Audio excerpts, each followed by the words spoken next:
What's going on, guys? Seven Shoguns here, back with another episode of Weekly Nerdy News, the podcast where we talk about all things video games, movies, and all the stuff that happened this week. I'm your host, Ben, aka Seven, and this week we're going to do something a little bit different.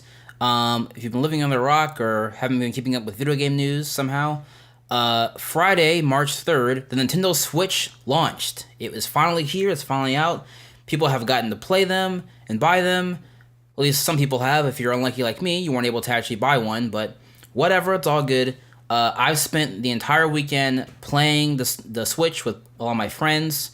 We had a bit of like a party. We all kind of played all weekend, and so I've gotten a lot of hands-on experience playing the Switch. And this episode, I just wanted to just do a Switch episode only. Just talk about the Switch, its launch, the hardware, the games, my impressions of it, and go over that this week. It's also just going to be me today, none of the esteemed panelists of guests like we usually have. And they're off doing their own thing. They're busy with other projects and things. So today's going to be me talking about the Switch and my thoughts on it. So let's go ahead and get started. The first thing we'll talk about is the hardware of the Switch. Now, I think going into it, there's a lot of skepticism as far as Nintendo, especially considering the Wii U. The Wii U basically flopped. It was a system that was supposed to carry on the legacy of the Wii and finally compete in the HD market, but it was a little too late. They released it, and it was more powerful than PS3 and Xbox 360 for sure, but we already knew we were going to get PS4 and Xbox One, so it was kind of too late. It was like, who cares?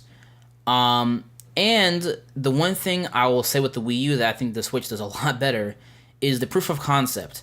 What is this supposed to be? With the name for the Wii U, it was just like, oh, Wii U. It's like, it's supposed to be new Wii or what? And why is the second screen important? Why was that something people needed to get? It wasn't very clear. The Switch, I will say, is completely different. The biggest strength the Switch has is it's so easy to understand. It's so simple. It's a console that is also a handheld. And that's it. That's all you need to know. You plug it into your TV, and you can put it on the dock, and then it's on your TV. Take it off the dock, now it's handheld. It's so simple, and yet it's so effective. All the marketing, I think, with showing off the different Joy-Con controllers and how they can go into the system itself in handheld mode. You take them off and put them on the charging grip stations. They have like a little controller. You can turn them sideways and have two people play as like two controllers. All of this works very, very well. It's all very seamless, and like I said, it's all very simple to understand. I feel like the casual gaming market, much like with the Wii, is going to really latch onto this thing because it's simple. With the Wii, you bought it, you plug it in, and it's motion controls. It feels like you're using a remote control for your TV, but you're playing video games. And because it's all gestural based, it's very easy to understand. The Wii U, not so much, because like I said, that tablet, it was kind of confusing. It was like, what am I supposed to use this for? I think that was true for gamers, consumers, and developers as well. They didn't know what to make for it. It kind of felt like, I guess, it's just the designated map screen, because no one else really used it effectively. And I feel like even Nintendo's own games just regulated the second screen for map functionality or something like that. It didn't feel like there was a real purpose for it other than just, I don't know, it's something different and unique. The Switch, to me, feels like there's such a strong sense of branding and brand recognition with what it's supposed to be to what it actually is hardware-wise, and it just all works together. We actually had two Switches at this event that I was at, and the guy who owns the house, he had a Switch hooked up to his giant TV. And then my other friend, he had a Switch too, but he just used the screen. He never took the dock out of the box. So if, my friend was playing his Switch handheld, it's about to die, he just plug it into the dock, it would start charging. Now it's on the screen. And then if my other friend was like, oh, mine's about to die, just swap switches, put that one on the dock, now it's charging. That's it. There is no pairing the device to it. There's no menus you have to go through. You just drop in it and it works. The rate with which the image on the Switch goes from the Switch to the TV screen is also extremely impressive. It's just instant. It just does it. And with how things are, we are in a society where we like things to be pretty fast, but there's still, I think, understanding that, okay, this is going to take a second or two to kick in or whatever. Pairing controllers for PlayStation, for example, there's a second you have to wait for it to kind of pair up. Everything's not instant. No, I mean, it really is impressive just how fast everything just works. With the controllers, you take them off, you put them on the charging grip, you're using it as a controller. It's that easy. It doesn't feel gimmicky, doesn't feel fake. I know with the Wii and the Wii U, their pro controllers, air quote, to me felt like Fisher Price toys. They felt very light and didn't feel like actual like weighty controllers. Using the charge grip controller feels good. It has enough weight to it where it feels like a real controller. It doesn't feel too small or too big. It fits perfectly well, and it just kind of makes sense intuitively.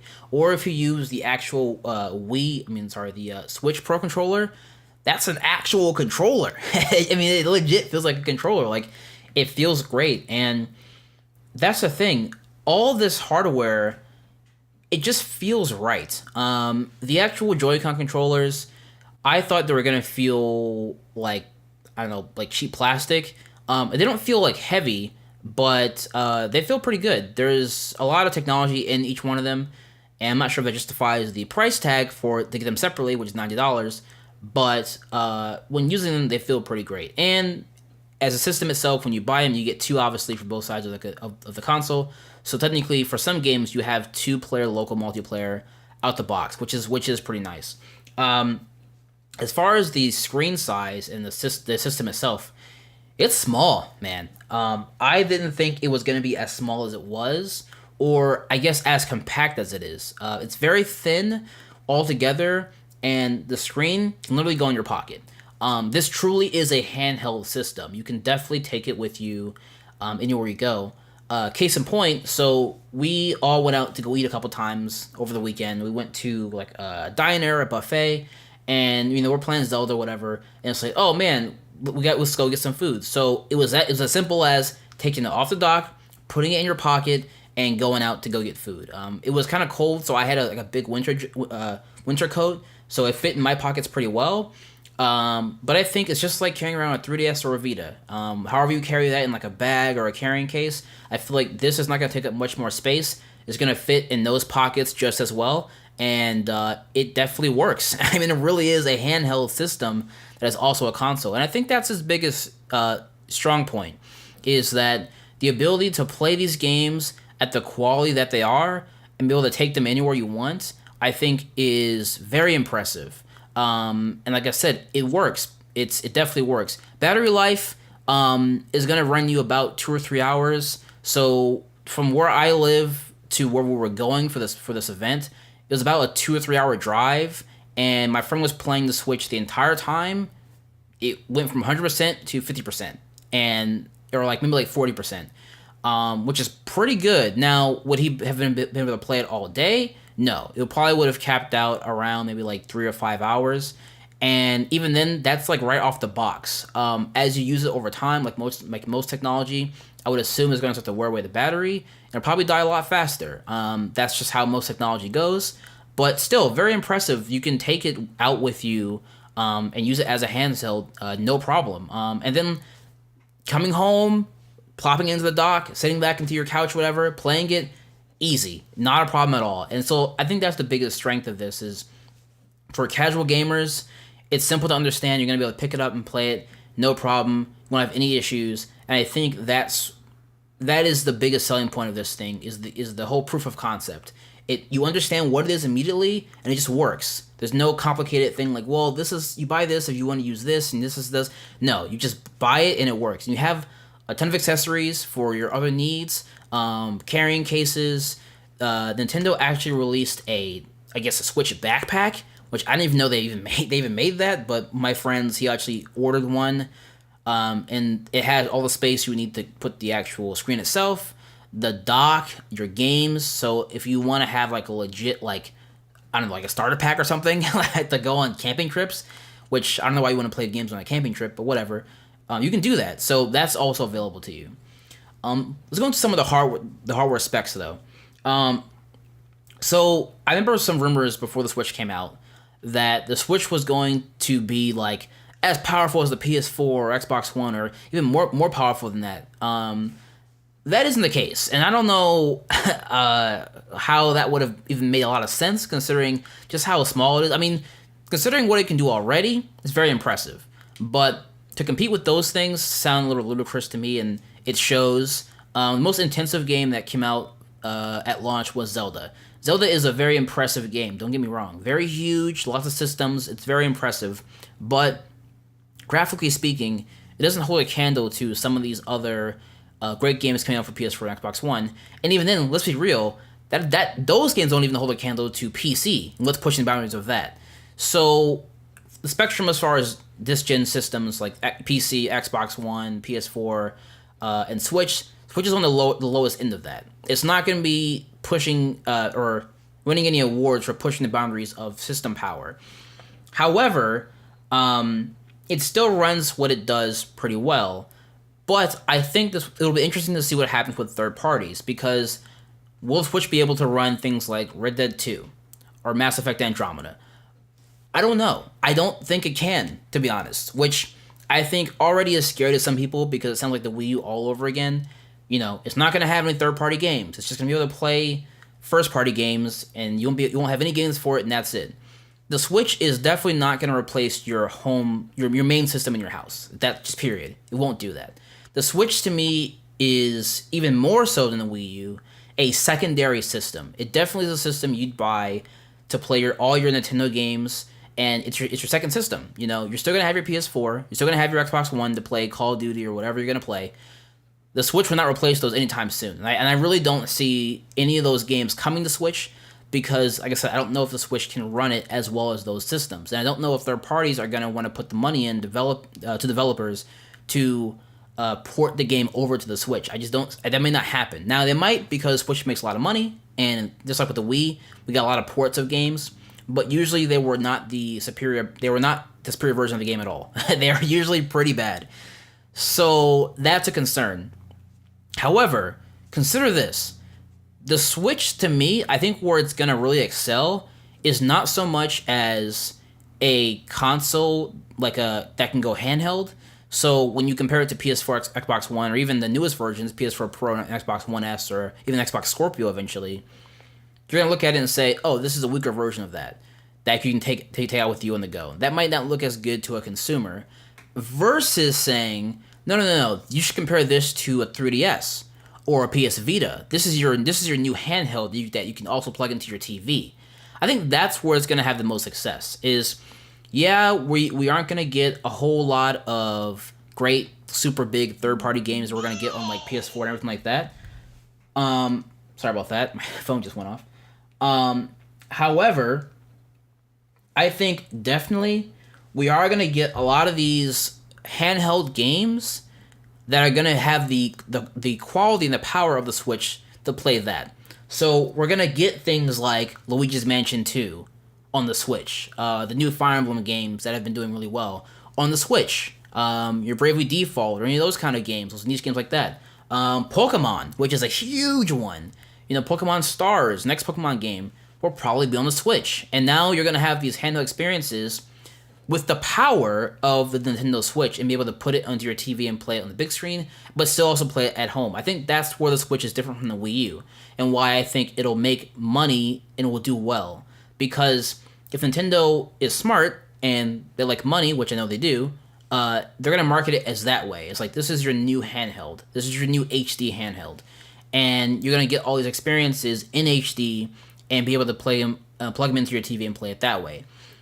And as we've seen, the handheld market is doing pretty good. The 3DS still is like their biggest money maker right now.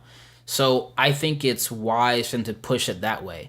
We have heard reports that they're still promoting the 3DS, but this to me sounds like what they did with the Game Boy. When the first DS came out, they were still saying, we're still going to support the Game Boy.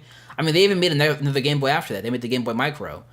Didn't sell well because we had the DS, but you know they still like to support their stuff until it dies off. So I think they will, but definitely the Switch to me seems like that's gonna be the big moneymaker for them going forward for their handheld market.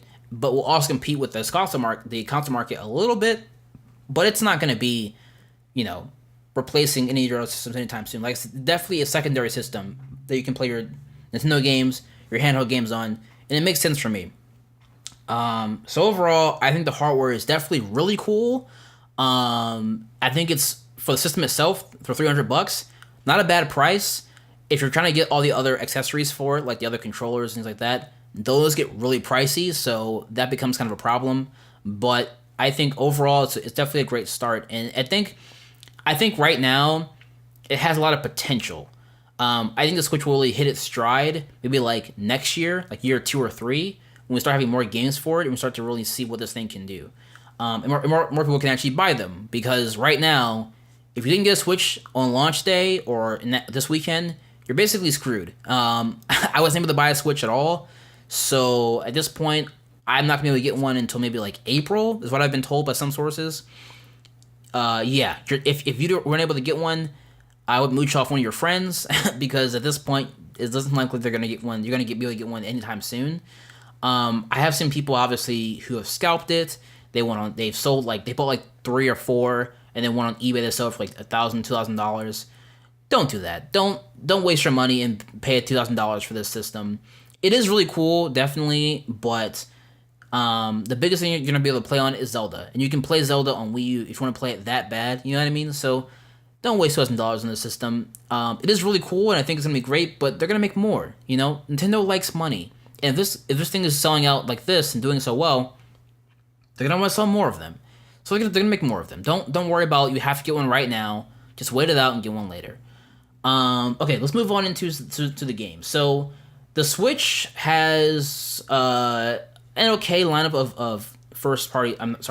Of launch title games. They are 1-2 Switch, Just Dance 2017, Zelda, Skylanders, Bomberman R, I Am Setsuna, Little Inferno, Human Resource Machine, World of Goo, Snipper Clips, Shovel Knight, Treasure Trove, Shovel Knight Spectre of Torment, and Fast RMX. And by the way, this is the US release title list. I believe the Japanese title list is a little different in other countries. I'm not sure. This is just for the US. So I was able to play 1-2 Switch, Zelda, Bomberman R, and Shovel Knight. I was not able to play the other games, so I'll just go over my impressions of those games and what I thought about them. First off, 1-2 Switch. This is, I guess, like the Wii Sports of the Switch. This is the big game that should have been a pack-in, to be honest. I'm not sure why it wasn't bundled together with the Switch in the first place. Just wasn't. But I think a lot of people saw this during the big Switch presentation and just rolled their eyes like, oh my god, more motion controls. You know, why are you still doing this, Nintendo? What gives? And, you know, when I first saw that, I thought this game obviously is a glorified tech demo, which it totally is. Definitely is a glorified tech demo. But I also thought this feels like a party game. Like a genuine, like, drunk party game. Like, everyone's drunk at a party playing this game. You know, when you lose, you have to take a shot or whatever. It's that kind of game. This is not a game where you just play single player. Not a game where you have 2 people even. I feel like this is a game you play when you have a lot of people there at a party and you can all kind of get drunk and play together. That's the setting I was in, and I think it worked because it was tons of fun. In that setting, it was fun to play all these games. There's like 30 plus games on it. They're all just motion control based because they're trying to show off the power and the actual Joy-Con grips, how precise they are with like rolling balls around, what kind of movements they can do, stuff like that. And like I said, in that setting, it's tons of fun.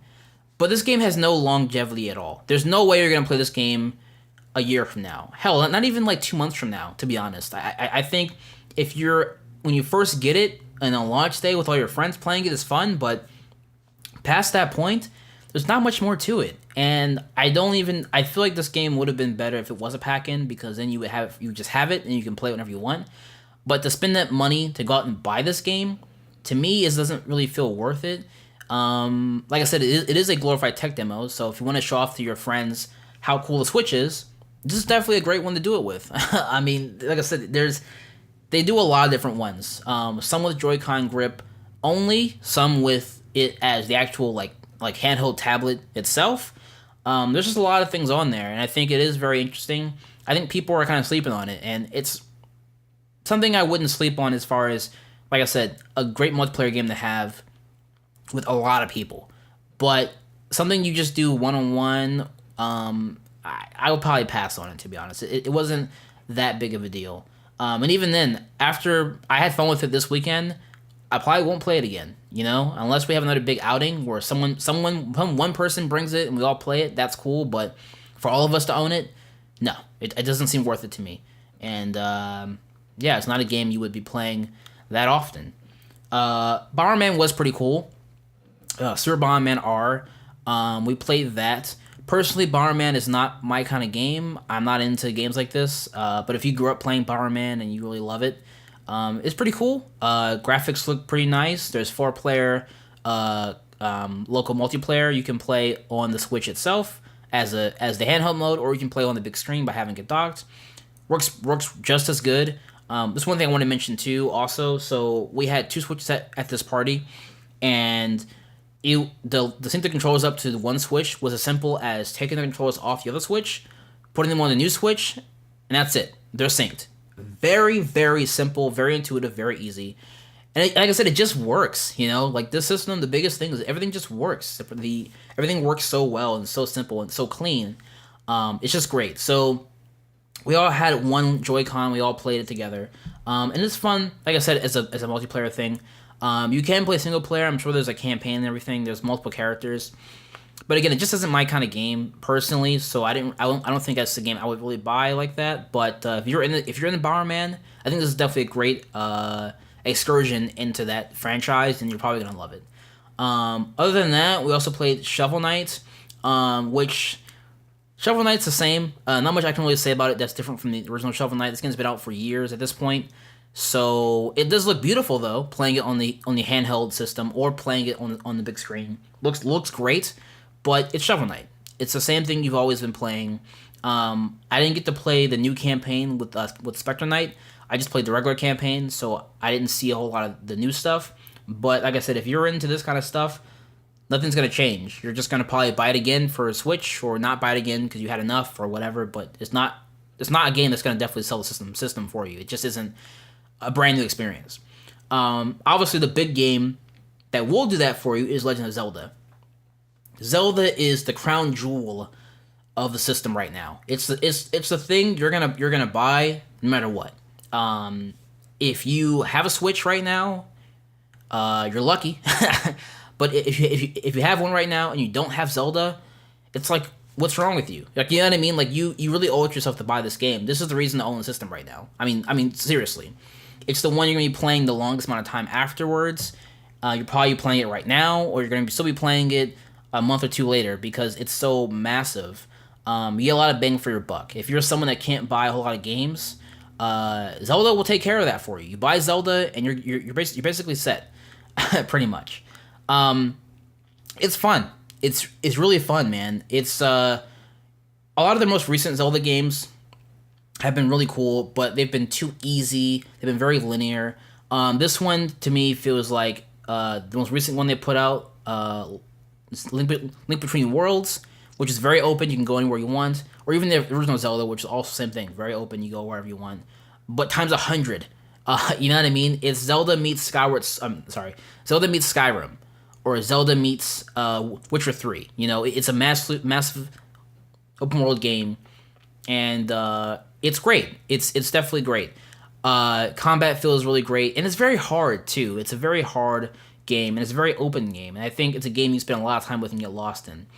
It's not perfect. Like I said, graphically, I think it looks amazing. I love cel shaded and stylized games like this, but technically, it's not pushing any boundaries. You're not going to be able to see Link's nose hairs. It's not that detailed graphically, but mechanically, there's so many things happening as far as various systems and mechanics. It feels like they've actually thought of everything with this game. It feels very alive. The world is massive, and not just massive. It's very diverse. There's vast deserts and oceans and forests. There's cities and villages. Which with a world like this, you think, oh, the cities are probably just like kind of small. No, they're pretty bustling cities. Like there's actually like people walking around.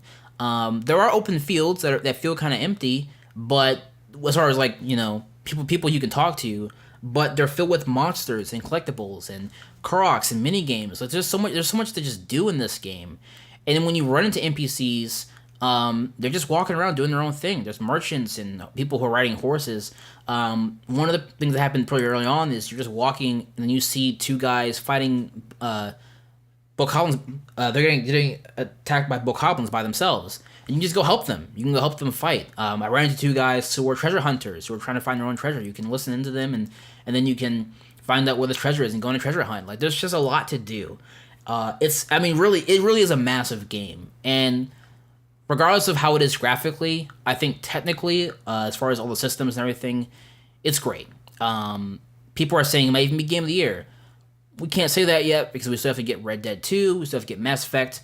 It's just March. You know what I mean? So saying Game of the Year at this point is, I think, a little premature, but you can see it. I mean, you can definitely see this game being remembered for 2017, and it definitely is a very cool accomplishment and achievement on Nintendo's part.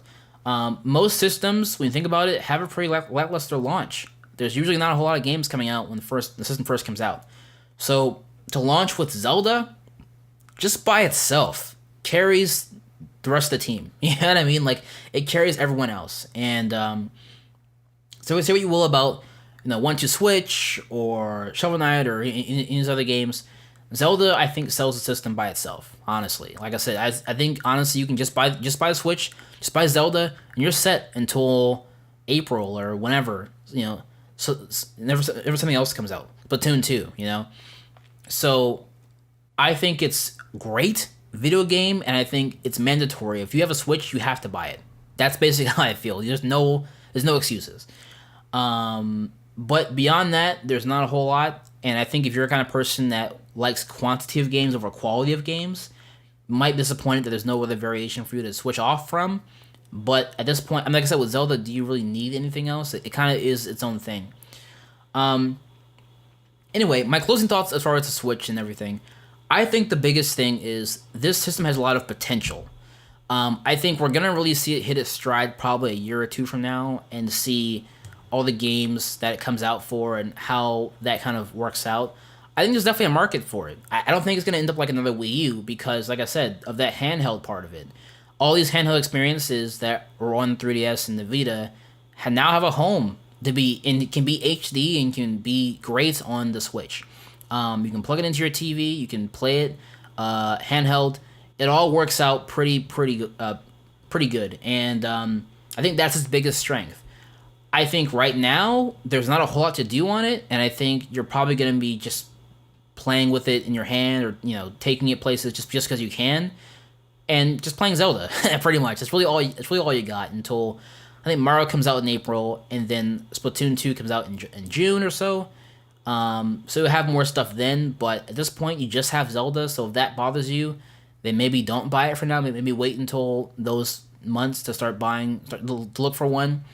Obviously, we know Mario is coming out in sometime in the winter time, and they're probably gonna have some special Mario bundle anyway. Yeah, they probably have some special like Mario themed Switch, and you can get that at that point.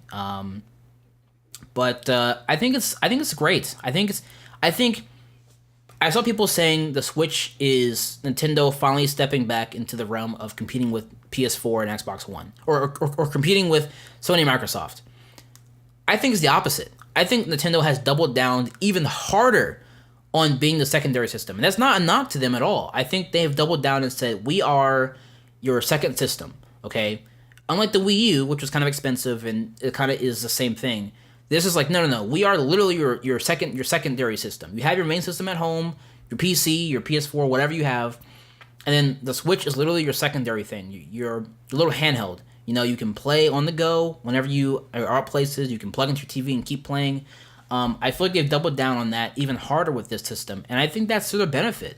I don't think that's a bad thing at all. I think that's actually great that they've done that, and I think it definitely has a home in every person's gaming library because it can coexist with these other platforms. It isn't the PS4, it isn't the Xbox One. It's something completely different, and I think that is very powerful. So if you have bought a Switch, enjoy it. It's really cool that you have one. And I'm really envious of you guys because, again, I don't have one. I wasn't able to get one. And I probably won't be able to get one for quite a long time. But let me know in the comments down below, the Switch, how do you feel about it? For those of you that have it, do you like it? And what has surprised you the most about it? What's something that now that you have it, and after all this hype, after everything that's said and done, what has surprised you about it? Do you think it's the games? Do you think it's the way it's the UI, how it feels, the weight of it, the clicking sounds, which are very satisfying with the clicking sounds of attaching the Joy-Con to the system or the controller or whatever, feels great. It's really cool. And like I said, the whole system is just very cool looking. I wonder, after some months go by and we're kind of used to it, will the novelty kind of wear off? Undoubtedly, yes. But I wonder if the system, as far as what it can do, will still, will it be a fad or will it still prevail? Time will tell. And if you're like me and you didn't get a chance to get one, what are you looking forward to most about it? What do you like about the Switch that you've seen or heard? Have you got a chance to mooch off someone and play it? Let me know all these in the comments down below. I obviously will have time to answer you guys because I don't have one, so I can't play. So I have time to actually talk to you guys in the comments down below about this. As always, if you like these videos and like what I do here, leave a like and subscribe to see more videos like this. We tend to try to put out a podcast every Monday, but last week we didn't get a chance to do that. I think it came out like on Wednesday or Thursday, so obviously that was super late. We're trying, man, but we also do reviews for movies and video games and all that kind of stuff, so look out for all of that as well. But that's it, guys. Until next time, I will see you guys then. Bye.